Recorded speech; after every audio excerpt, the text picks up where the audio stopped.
दोस्तों, लोग सोचते हैं अगर हम ज्यादा बोलेंगे, ज्यादा बातें करेंगे या दिन भर बेमतलब की बातें सोचते रहेंगे तो हम बुद्धिमान हो जाएंगे या बुद्धिमान समझे जाएंगे। लेकिन बुद्धि का विकास कैसे होता है आज आप समझ जाएंगे। आर्कटिक क्षेत्र में एस्किमो नाम की एक प्रजाति रहती थी। एक वैज्ञानिक इस प्रजाति पर रिसर्च करने के लिए उनके बीच रहने गया। इस प्रजाति की आदत थी कि वो बहुत ही कम बातें करते थे। वो दिन भर में गिने चुने शब्द ही बोलते थे। वैज्ञानिक को कुछ ही दिनों में उनके बीच रहने में तकलीफ होना शुरू हो गई, क्योंकि वहाँ उससे बात करने वाला कोई नहीं था। वैज्ञानिक को बात करने की आदत थी। कुछ दिन बीते और वैज्ञानिक बहुत ही परेशान रहने लगा। उसने सोचा, मैं ये कहाँ आ गया, इनके बीच रहते रहते कहीं पागल न हो जाऊं। वैज्ञानिक ने सोचा यहाँ से चला जाऊं, लेकिन वो हिम्मत करके रुका रहा। दोस्तों, दुनिया का सबसे मुश्किल काम है शांत रहना। इसलिए आप सभी भी 24 घंटे कुछ न कुछ बोलते रहते हो, या तो मुंह से या अपने मन में, यहाँ तक कि नींद में भी हम सपनों के जरिए बोलते रहते हैं। कुछ महीनों तक शांत रहने और कम बोलने की वजह से वैज्ञानिक ने अपने अंदर एक अलग ही बात महसूस की। उसने जाना कि ये प्रजाति इस दुनिया में रहते हुए भी किसी अलग दुनिया में ही जी रही है। उस वैज्ञानिक ने जीवन में पहली बार दिमाग की थॉटलेस स्टेट को महसूस किया था। दिमाग की एक ऐसी अवस्था जहाँ एक भी विचार नहीं होते हैं और दिमाग पूरी तरह से शांत हो जाता है। यही बात हमारे धर्मों में भी सिखाते आ रहे हैं कि शांत रहना सीखो, कम बोलना सीखो। उसके पीछे भी यही कारण है। जब हम कम बोलते हैं या हमारे दिमाग में फालतू के विचार कम आते हैं तो हमारे दिमाग की जो एनर्जी बेवजह बोलने और सोचने में व्यर्थ हो रही है वह कम खर्च होना शुरू हो जाती है। और जब हम फालतू चीजों में एनर्जी कम खर्च करते हैं तो हमारी एनर्जी बचती है और हमारा फोकस बढ़ता है और हमारी बुद्धि का विकास होता है। स्वामी विवेकानंद जी का एक दिन में 700 पेज की किताब पढ़ लेना और याद कर लेना,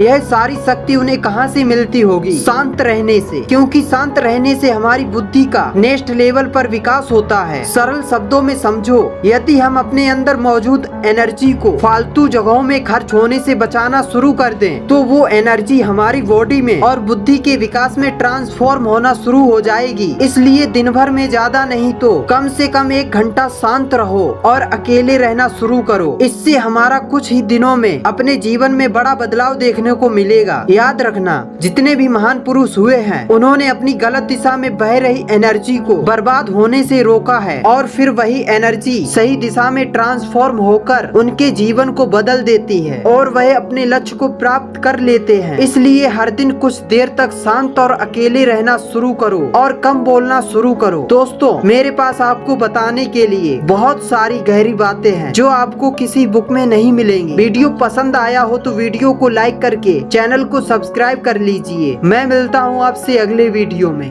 जय हिंद, वंदे मातरम।